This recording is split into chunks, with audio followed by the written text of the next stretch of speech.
यशस्वी माननीय मुख्यमंत्री पूज्य योगी आदित्यनाथ जी के निर्देशानुसार प्रभार जनपद आज अमेठी में जो है विकास कार्यों को समीक्षा बैठक आयोजित हुई। इसके साथ साथ कानून व्यवस्था और लोक कल्याणकारी योजनाओं की भी समीक्षा बैठक आहूत हुई थी, जिसमें हमारे सभी माननीय जनप्रतिनिधिगण मौजूद रहे।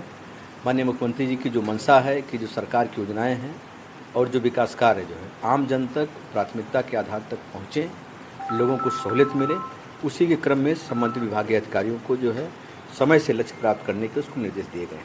खाद्य एवं रसद विभाग के आप मंत्री हैं।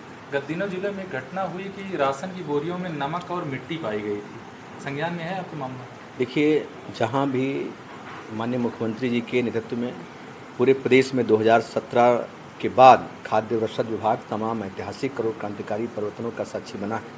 एक तरफ जहां ब्लॉक के गोदाम को भ्रष्टाचार को ख़त्म करने के लिए हमारी सरकार ने सीधे एफसीआई से डोर स्टेप डिलीवरी के माध्यम से राशन डीलरों तक हम लोग खाद्यान्न भिजवाने का काम कर रहे हैं। वहीं दूसरी तरफ 100% लोगों को 100% खाद्यान्न डिलीवरी हो, इसके लिए हमने ई पास के माध्यम ई पास को ई वेइंग मशीन से कनेक्ट करके आज हम राशन उपलब्ध कराने का काम कर रहे हैं। जहां कहीं भी शिकायतें आ रही हैं, हम लोग सीधा निर्देश होता है कि प्रभावी कार्रवाई की जाए और जो भी शिकायत होगी उस पर प्रभावी कार्रवाई होगी। यादव और मुसलमान को लेकर के एक आदेश हुआ था बलिया में, जिसको लेकर के मुख्यमंत्री भी काफ़ी नाराज़ हुए, कैसे देख रहे हैं इसे? देखिए, माननीय मुख्यमंत्री जी जो 25 करोड़ जनता के लिए रात दिन आहार सेवा करने का काम कर रहे हैं, इस प्रकार के जो अधिकारी जो लोगों को दुर्भावना के माध्यम से वो काम कर रहे हैं, सरकार उनके खिलाफ उसको निलंबित करने का भी कार्य किया है और इसको प्रभावी तरीके से अगर कहीं पर इस तरीके की शिकायतें भविष्य में भी आएंगी तो हमारी सरकार उन पर कार्रवाई करेगी। जिले में बीते दिनों एक दो घटनाएं हुई हैं अधिकारियों को लेकर के। एक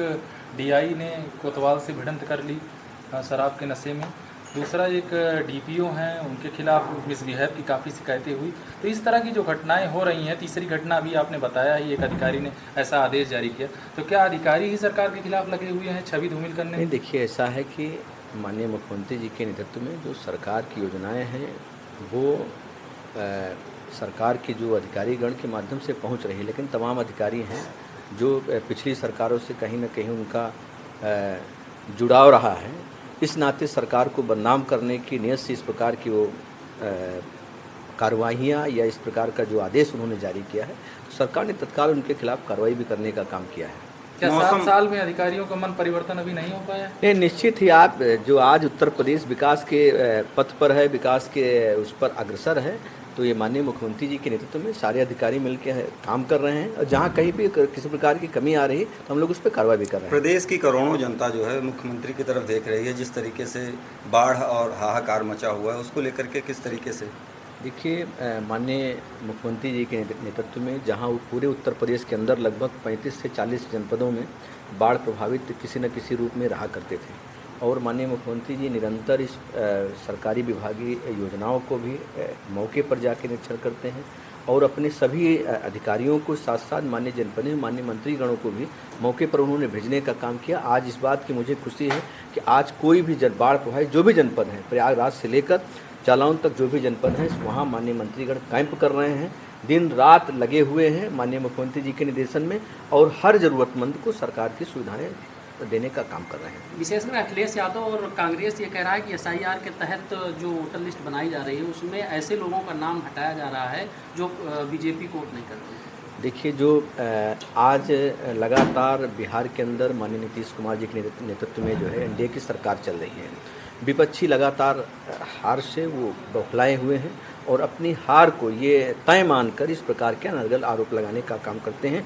चुनाव आयोग ने भी कहा है कि आप अगर हमें तथ्य दें हम कार्रवाई करेंगे, लेकिन चुनाव आयोग में न जाकर इस प्रकार की दुर्भावनापूर्ण जो बातें कर रहे हैं वो शरारतपूर्ण है और उनकी मंशा जो है वो मतलब कि जो चुनाव आयोग पर के साथ साथ जो है आरोप लगाने के साथ साथ ही जनता को दिग्भ्रमित करने का है। लेकिन जो आने वाला बिहार का चुनाव एनडीए पुनः वहाँ पर सरकार बनाने का काम करेगा। कोटेदारों को भंडारण करने में बड़ी सुविधा होती थी, ऐसे में अन्नपूर्णा भवन पूरे प्रदेश में बनाए जा रहे हैं।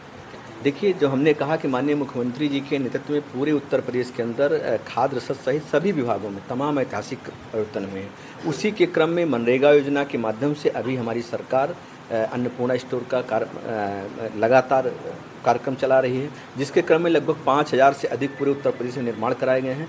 माननीय मुख्यमंत्री जी ने इस बार 2025-26 के बजट में 200 करोड़ से अधिक इसका बजट का प्रावधान करने का काम किया गया है। अन्नपूर्णा स्टोर बनेंगे जहां पर लोगों को राशन की जो सहूलियत है और अधिक मिल पाएगी। उसके साथ साथ चाहे वहां पर जनसेवा केंद्र और उसके साथ साथ जो तमाम और जो खाद्य सामग्री हैं वो भी लोगों को उपलब्ध हो पाएगी। तो सरकार की जो मंशा है कि गरीबों के हित में जो जितना भरसक प्रयास है वो सरकार कर रही है।